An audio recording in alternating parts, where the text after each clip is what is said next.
Hello, everyone. Welcome to today's PD. I have once again taken over for the media stuff. I'm Mike Huet, Digital Media Coordinator here at the Center for E-Learning, and I'm here with Brian Ty, who's helping me, and Gus, who's also moderating the chat, will be able to give us any of the questions that you guys may have online. We're here with Corinne, and some of our instructional designers are also here. If my clicker would work.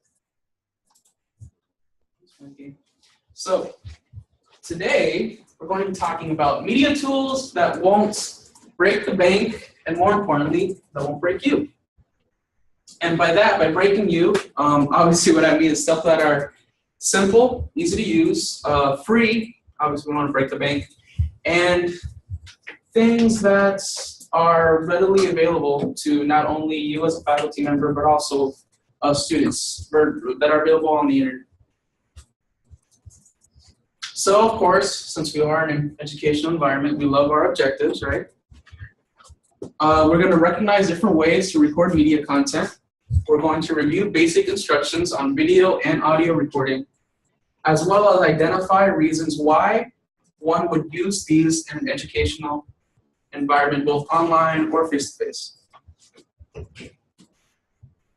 So I always like to start off with a movie to kind of set the tone for what we're going to be talking about. So I found this short clip on YouTube. Basically, I don't know how many of you have seen the it's a Hollywood film, San Andreas. It's one of those world-ending, films.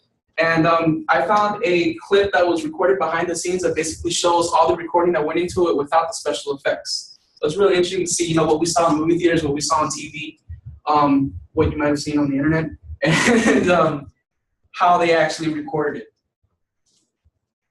Oh, okay. You might have to hit play with the mouse. There we go. Yep. Everybody down! San Andreas looks to be a textbook example of the giant, loud disaster blockbuster we get every summer. But when you strip away all that CG, there's a lot of practical on-set shooting and stunt work. Here's what San Andreas looks like in real life.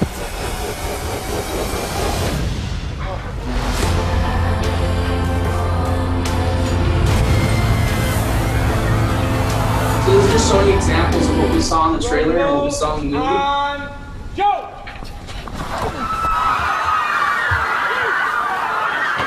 And 3, 2, 1, go! 2, 1, go! 2, 1, go!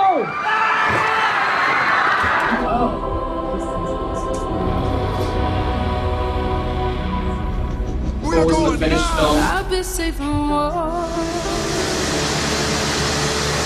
was just a bunch of fans, and they were taking down some ropes. The car was also put on a hydraulic switch. You're going to home. I'm just going to get you out of here, okay? But someone would turn off the hydraulics, and the car would shake and stuff for the camera to make it look like it was about to fall. It's probably my favorite scene. What is this? They just put a blue tarp on the road. They were able to make it look like the Earth's scene. I'm going to get you out! It's interesting, right?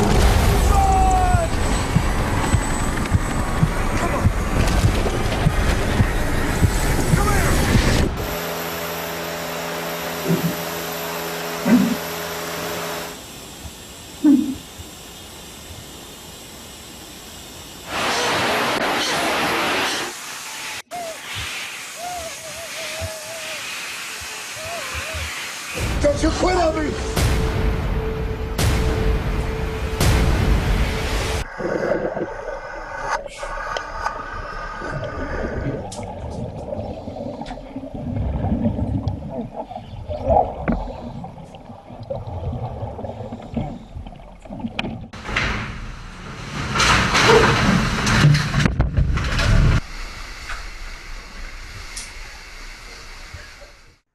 Wow, you just took all the fun from going to the movies. It is, it does take a little bit of fun, especially when there's mistakes and things like that that you can notice when you're watching TV.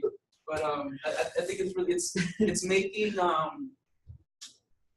something out of nothing, you know, and being able to, number one, capture the eyes of the viewer, most importantly, get your message across, and in a way that's, number one, cheap, and number two, time effective.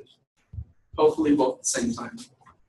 So, if you guys can think of the last media content you either heard on the radio or watched, what do you feel made it compelling and worth your time? What brought you, what stopped you from changing the channel, in other terms?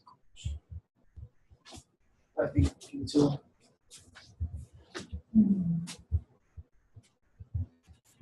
Like a call to action on a commercial or something like that? A call to action? Like don't be left out sort of thing? Yeah, join us now, or like something of that nature. There you go. Call to action. Excuse my handwriting. Relevance. Willie wanted to add that it was visually appealing. Visually appealing. I like that.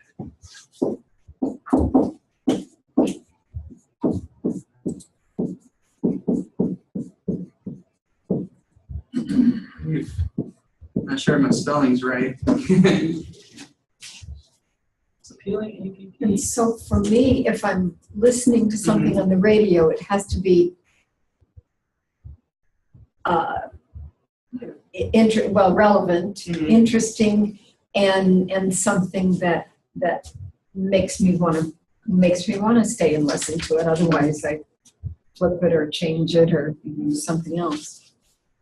Stay and listen. Like, yeah. So Julie mentioned that it was message was strong. Strong message. Strong message.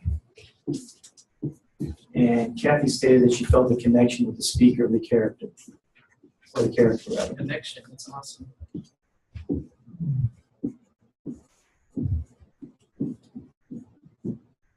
Something I just thought of. How about content driven?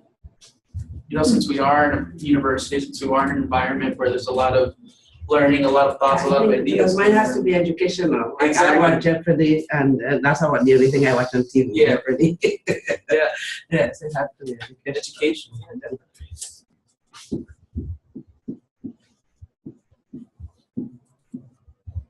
I don't know. I helped find Dory last week. You found Dory last I week? found Dory. Where was she? She made it. But you know what? Now that you mentioned, there were some compelling scenes in there. There were, you know, and that's an awesome, actually, TED Talk. If whoever's online, whoever's here is into the whole TED Talks thing, and I'll find the link after our session. But there's a TED Talk with an animator from Disney talking about what goes into the making of actually the Finding Nemo movies. And they talk about how not only about it being visually appealing, but also making that connection, not the connection to your head, not the connection to thoughts and ideas, but the connection to your heart. Yep. You know, and by that I mean giving animations and cartoons and content sort of a more human persona. It's relatable, and that is what makes animations and stuff so popular for kids, you know. And along those same lines, I've had the opportunity recently to see some of the shorts from both Disney and Pixar, and they are absolutely compelling. I mean, Piper, it's like the Sandpiper one. yes, yeah. That one, and I still want to find the one that Pixar did where they got the little light. That was the they did first the one. light one, yeah. Oh yeah. I also like to add, Michael, about the communication. How are you communicating your content in a visual using multimedia? Is that because both of them sometimes we have to use video differently according to the subject in question. Otherwise, you lose the perspective of what you really want to accomplish. And I think it's also about balance, you know, because you also don't want to just put something on there and put an explosion and a special effect on it and call it done. You know, it's more than that. It's your content, and especially us in an education environment. Our content is where the power is. The question is how do I get this textual based content, and how do I make it in an environment that's going to be online, and how do I make it user friendly and visually appealing, you know? And besides the how, there's the why. Why? If it's a message that I want to get across, why am I using this particular format to get it across? Definitely. Oh, no, you're good. Wow. So, we go to our first problem. How do I get my videos to look their very best without spending money? Well, there's free software available. Oh, I left some text over here. It's up a crappy face. So for video recording, are you gonna do the switching? The first one that I always like to recommend, especially when we're working with faculty who are going online not only for the first time, but have multiple classes online, is Screencastomatic. Screencastomatic's been around for a few years already, about I believe 4 or 5 years. In the last year or two, they've really ramped up their entire website, their entire user interfaces. Now it's all about simplicity and being quick. So the great thing about Screencastomatic number 1 is that it's free, obviously. It's limited to 15 minutes. The only downside about it being free. You are limited to 15-minute chunks as far as how long your videos can be. Now, there's also a good side to that, because a lot of the videos that come through our department, and we have research and that's gone into the back end of Echo 360 and YouTube and stuff, basically how much of our students are watching the videos that we're creating for courses. And we found that usually around the 15-minute mark, around the 12 to 15-minute mark, what happens is that the views start to drop off a little bit. Reason being, the attention spans of not only specifically students online, or not even just students in general. We're in a more digital space. Everything's all social. Everything's quick. A lot of people don't watch the news in their entirety on TV anymore. You just follow them on Twitter, or you just watch them on Facebook and that sort of thing. So the attention spans of us as a culture have gotten a lot quicker. So basically, instead of what would have been a 1-hour video narration in PowerPoint, why not get that 1 hour and split it into maybe 4 chunks? Try to find a natural pausing point, in your content where it makes sense to stop, and make that a separate video. Then your next video can be part 2. You can pick up right where you left off on the next topic. So what you're doing is you've now divided what would have been a 1-hour video into 4. Not only does it help with the attention spans of the students, but at the same time, it's also good for mobile devices, because a lot of the time the students are watching these on iPads and tablets and phones and stuff like that. So the smaller the video means the smaller the file size, which also means that it'll load up quicker. We're all annoyed with that little buffering bar that comes up sometimes. So anything that we can do to help with that, it's good. Mike, it also allows them, it's easier for them to go back and review specific content that they want to review. It's easier to go through and try to review a little section of a 15-minute video versus a 1-hour video. Screencastomatic also records in MP4 format. MP4 format has become sort of like the norm for not only what you see online, but also for mobile devices. When you record something and export it in MP4 format, it'll work on almost anything. So it'll work on phones, it'll work on computers, on tablets, on whatever you need to. So Screencastomatic actually exports in that format natively. But natively means by default. So you don't have to worry about clicking any settings or none of that stuff. It does it all for you. It works on both Mac computers and Windows computers. So, and actually it does a really good job of the interface being the exact same no matter what system you're on. You know how sometimes I know sometimes I find myself frustrated when I'm using a program that might look a certain way on a Windows computer, and then when I go to use it on my Mac at home, it looks totally different. Screencast-O-Matic is not like that. It looks the same on both. And also, I put a little note down here that depending on the system, it may ask you to download a launcher from their site. One of the great things about Screencast-O-Matic is that you actually don't need to install anything.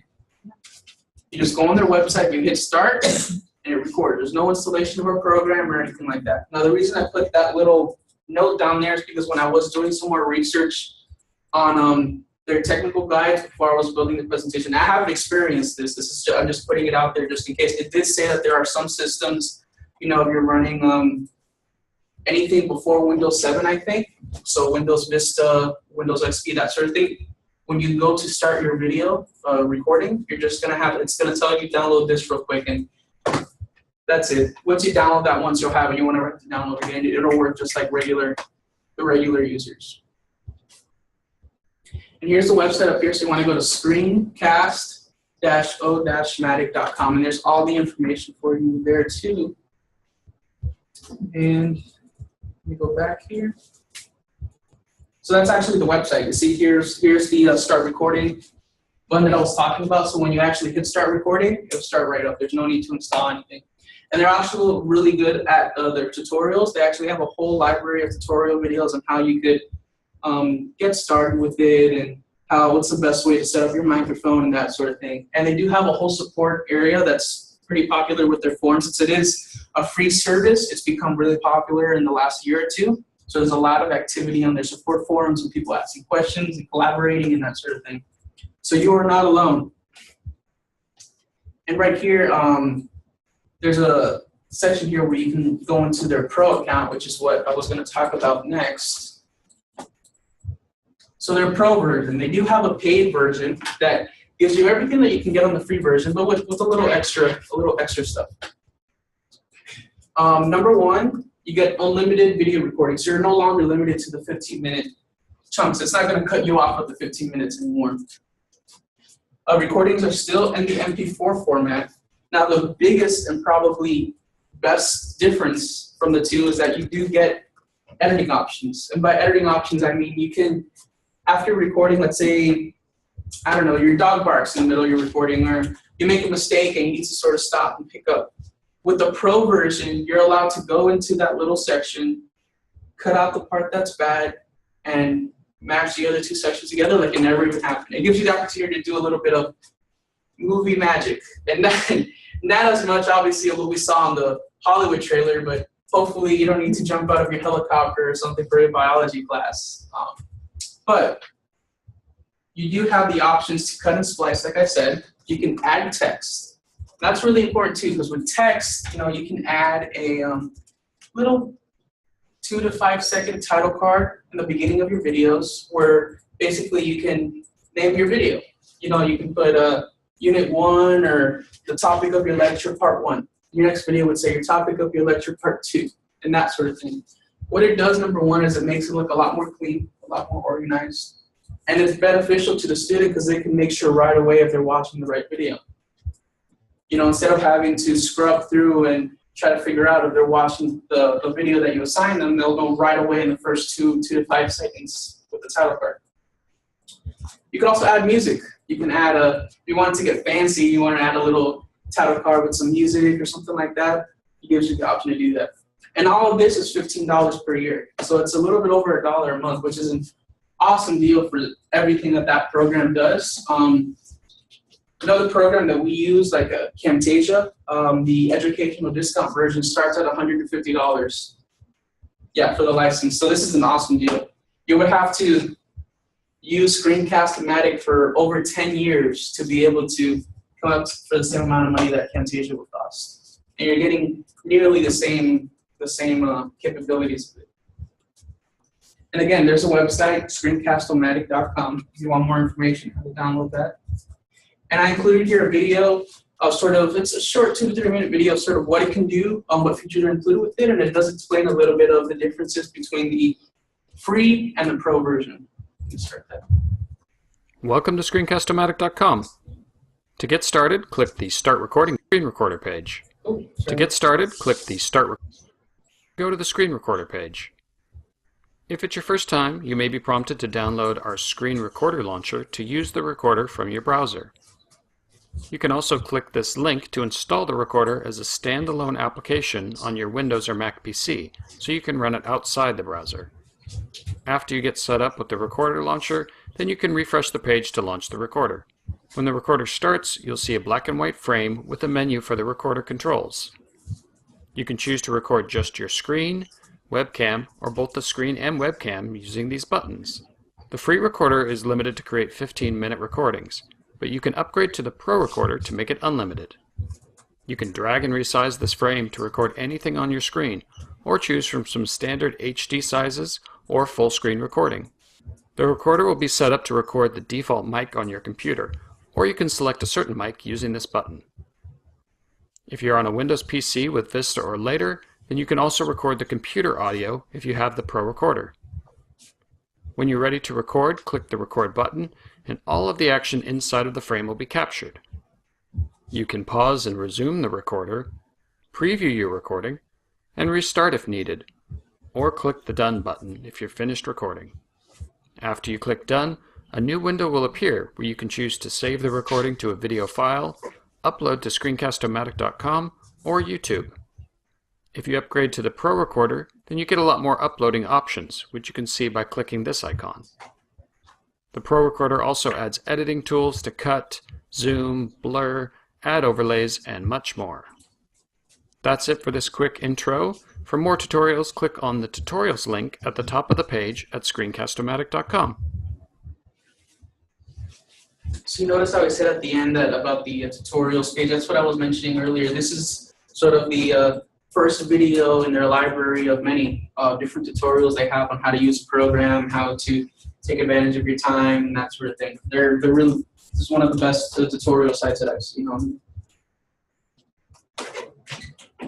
And if you need extra help with Screencast-O-Matic, our very own FAU library actually made an awesome lib guide on how to use Screencast-O-Matic, why would you use it in the classroom, what are different ways that you can take advantage of the software, and also something that I didn't mention, this is actually also available to students. It is available online. It might be a good method for an online course. You might assign your students some sort of collaborative project, a group project, something where they got to record a video and present or that sort of thing. They can easily record something using this tool and then upload it into the assignment in Blackboard or upload it into their discussion board so that they could all kind of, you know, talk about each one, the strengths and the weaknesses and that sort of thing.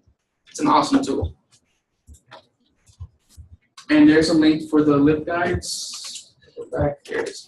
So libguides.fau.edu/SOM. SOM stands for Screencast-O-Matic. On to the next. That's just the website. So audio. Audio. Why would you only record audio? A lot of the times we have some faculty here who use what we call podcasts. Podcasts are kind of like videos, you know, they a lot of the times they do have their own little intros and that sort of thing, but it's usually audio driven. So what some faculty do when they come through here is that they record their audio podcasts. We go through the audio podcast with them. We remove any little sections or areas that they can do better or something that they decided not to include in that podcast, and then we export it. Sometimes we also put a little graphic about the topic, that sort of thing, but most of the time it's just audio. Now, the cool thing about using audio only in podcasts is that, you know, your students can listen to them in the car when they're driving home from work or something like that, and so they can take advantage of the time because they don't have to be physically looking at the screen the entire time to be able to have the same experience.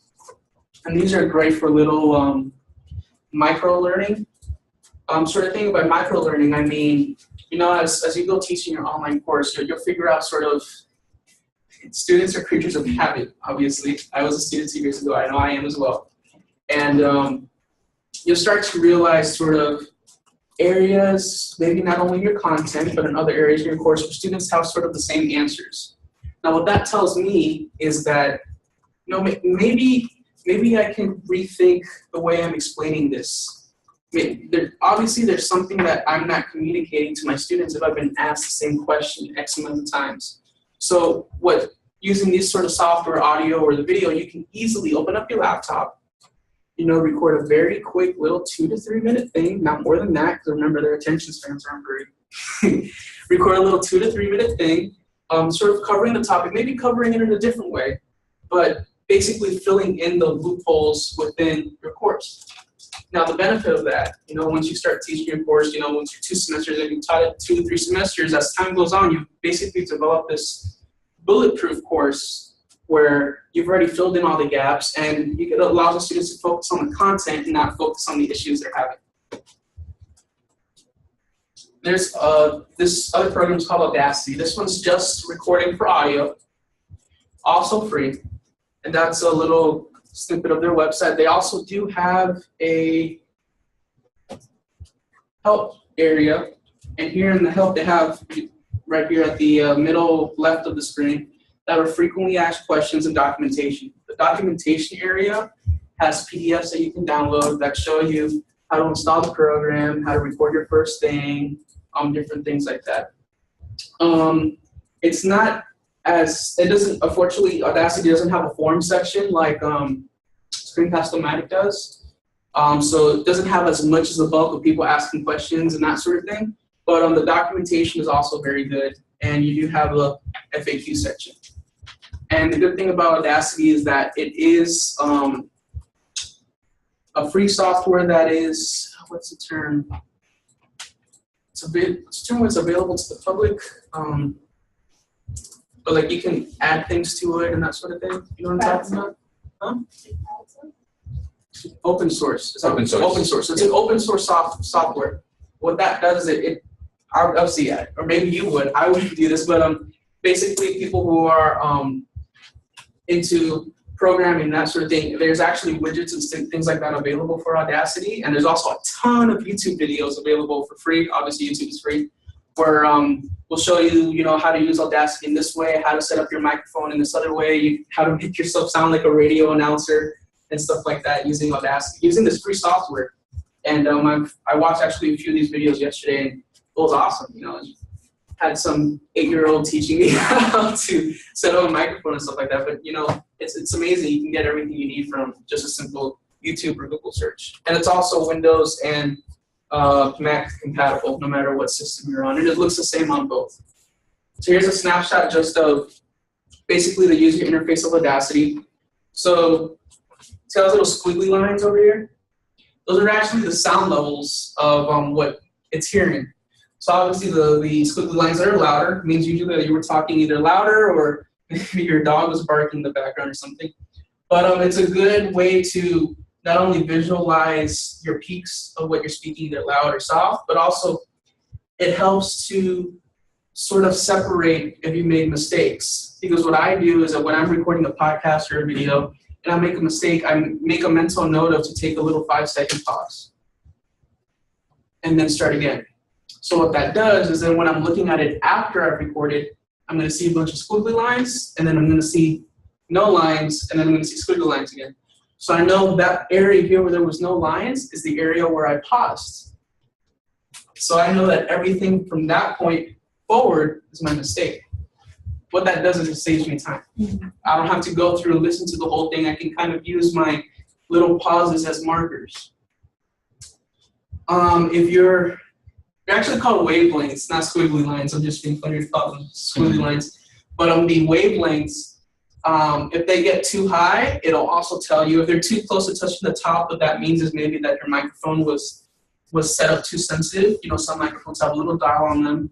Other ones, they don't have a dial. You have to go on the computer and bring it down. Or right here in Audacity, too, you see these little, you have your microphone and your volume, the plus and the minus. All that is the level it's recording.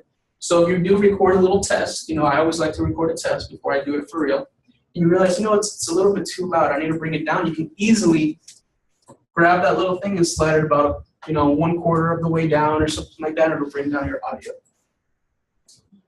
So there's all those quick lines and stuff. You can also record multiple sections, so multiple layers is what I call them. So think about like a cake.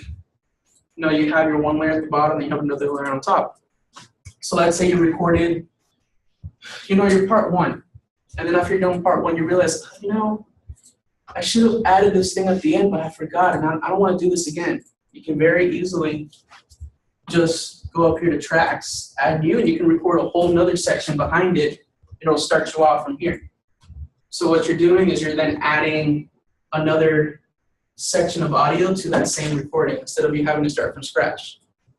So let's say you recorded 10 minutes and you forgot this one section and you want to add this extra 2 minutes, you only have to record that last 2 minutes and it'll add it in one file for you. And of course, like always, to save it, you go to File to Save, and then you can save it as an MP3. MP3 is the file format that is used everywhere for music. We have it on our iPads, on our iPods, it's used on CDs, and that sort of thing. Now you do have a lot of other little buttons up here. I'm not going to get too much in depth into them, but there are a few that I'd like to talk about. Over here you have the left and right channel levels. What basically that is what's coming out of the left speaker, what's coming out of the right speaker. Since we are just doing recordings, regular recordings, both speakers are going to be the same. Not one's going to come out more than the other. But what this does tell you is how loud your recording is, and if it's too loud. If you notice here towards the top right, you see how it's all green, and it starts to slowly turn yellow? When it gets over here, it's going to turn red. Red is not good. So what red does is it's basically telling you that the computer recorded it way too loud. So when the student goes to hear it on their end, it's going to sound very muffled. They're not going to be able to pick up on what you're saying. You know how I don't know if you've ever experienced listening from a really old speaker that sounds muffled and kind of distorted. If you record too much into the yellow and the red, that's going to happen. So the best level, obviously, is to be in the green and just barely touching the yellow. You can be in the yellow a little bit. That's all right. Now some of us speak louder than others. Some speak lower. If you speak lower, you might have to bring up your microphone a little bit. Not a big deal. But definitely don't be in the red because you're going to run into problems later. Nothing's worse than spending all this time doing recordings and then your students can't hear it. What else here? You have your plus and minus zoom. And what that does is if you hit your plus, obviously it zooms. And by zoom, I mean it's going to zoom closer into here. So you can better pick out the changes in your sound levels in the squiggly lines for wavelengths. It's a little easier here. And also right here, right above the timeline, and this is the timeline. See how there's times on there? So you got your 3 minutes. This is 3 minutes and 1 second, 3 minutes and 2 seconds, 3 minutes and 3. It's actually counting you. It's a good way to sort of try to navigate where exactly you are in your recording. But right above that, it tells you what microphone is selected and what speakers are selected. Usually, if you're recording from a newer laptop, I say newish, not even newer, because the last few years laptops have all had microphones and webcams. That's normal right now. By default, it's just going to turn on your webcam that's right on your laptop, and it's going to turn on the microphones on your laptop, which works out fine. If you are doing that, just be wary that you may have to pay more attention about what's going on around you. Those microphones are built to pick up a more broad sound.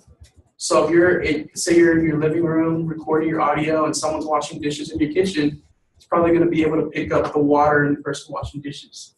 So the good thing about it is that those microphones are always with you because they're on your laptop. It's one extra thing you got to carry. But if you are going to use them, I would suggest to try to lock yourself up in a room.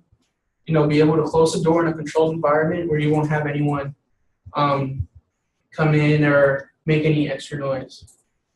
And there actually is another option. There's another microphone that you can add, and we'll talk about that towards the end. I say that for the very end.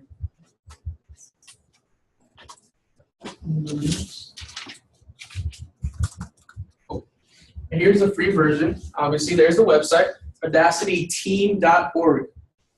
It's .org because it's actually, since it is free, it's actually made by a bunch of different audio engineers. It's not a company. It's not a huge thing. It's actually just a group of people who got together and built this awesome program. Now, you get unlimited recordings for unlimited time, so there is no 15-minute limit or anything like that. You do get the editing tools that we were talking about earlier. You can cut and splice. You can cut and splice, so like you want to remove certain sections, that sort of thing. You can remove mistakes, and you can add effects. There is actually some effects that you can add in Audacity, and effects are anything considered like, raising the volume, lowering your volume. That's an effect. But it does go more in depth into that. You can find YouTube videos online of like how, like I said, how to make yourself sound like a radio announcer, how to clear up the room environment noise if you're in your kitchen and your refrigerator was on and you didn't realize until after. There's tutorials on how to take out the little noises from your refrigerator, that sort of thing. Or if you want to make yourself sound like R2-D2 or something, you can do that as well. And it works with both Mac and PC. And it looks the same on both.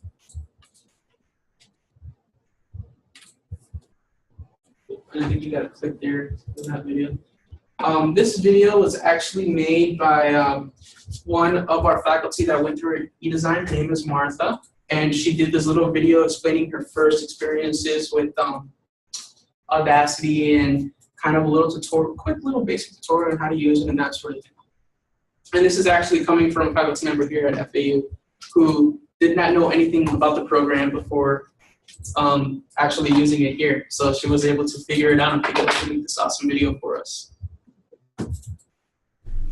Welcome to the screencast for Audacity, take 3. This is Martha, and I'm here to show you how to use this to make some recordings for your online classes. Come up here to the buttons, make sure your pause is not clicked on, and hit record. At this point, you'll see your voice starts recording. Your voice is now in a visual mode. It is being recorded as a bunch of squiggly lines, and the louder you talk, the bigger they are. And then you can see there's pauses. And a whole bunch of dead air that you probably don't want on your final. So now let's go edit. I'm going to hit stop. Okay, so take your cursor back to the beginning and hit play. At this point, you'll see your voice starts recording. What you're doing here is you're listening for the things you don't like. Like I have that big nasty space, that big pause. Okay, I'm going to just click in it, go to edit, it is to remove cut. Little sections when you see that you're not speaking supposed to leave. During those sections. Let's try that again. Oh, because I have the pause button on. In a visual mode. See, you gotta hit stop. That's a good notion to remember. If something's not working, your pause button's on. So you go up there and you cut it out. It's that simple. So let's scroll down here to the parts that I really intentionally put some things in here that I don't want. Put the cursor on, hit play. What's there? And you can see there's pauses. So it basically becomes one fluent. And a whole bunch of dead air.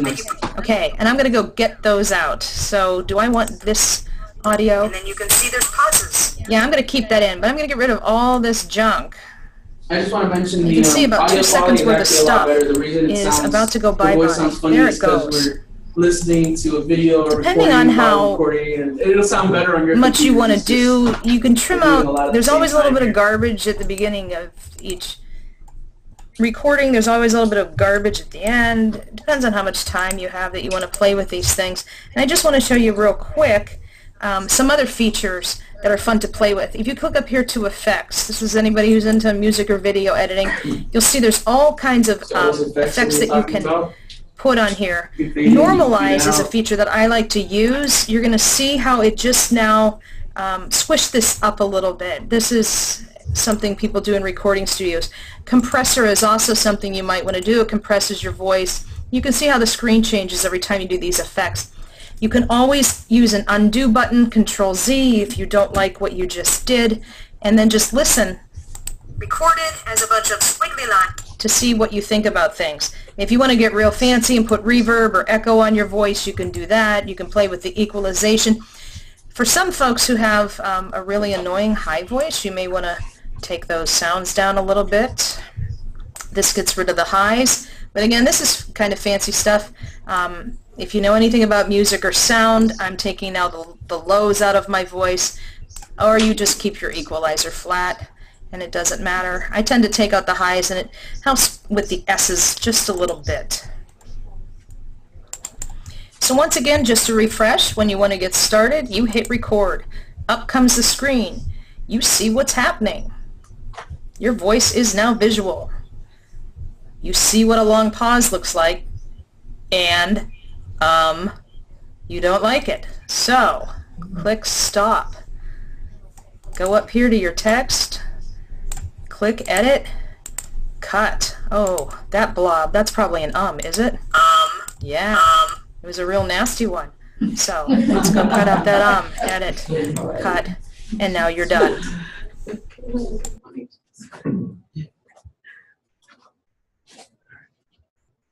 That was great.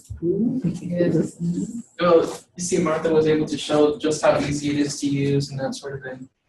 And like I said, it's bill free, and you can try it out. We don't lose anything with trying out. If it doesn't work for you, there are other alternatives to that. That was just one of the most popular ones that we use around here, and that I thought was a good idea for faculty.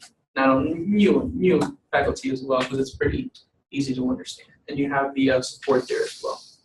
Now, we want to go above and beyond. The reason I don't know with Pokemon, they have this whole new Pokemon craze with the little app coming out, and I myself have been addicted to that new app where you can catch Pokemon. So I thought I just wanted to add a little cartoon there to kind of spice up our presentation today. But if you want to kind of venture out of just the the 2 free softwares, and you really want to do something that might set you apart from not only the other faculty members, but can get you closer to making that perfect audio recording, that perfect video recording, there is a USB-powered headset. Remember I had spoken about earlier how the laptops have their own built-in microphones and that sort of thing? This is an alternative to that. What this does is you have a little headset that you wear, the microphone's attached to it, you can see it right down there. What that does then is that the microphone is right next to your mouth. So it's no longer picking up all the ambient noise happening around you. Now, all is a strong word, because it is going to pick up some of the ambient noise around you, but very little compared to what the microphone on your laptop is going to pick up.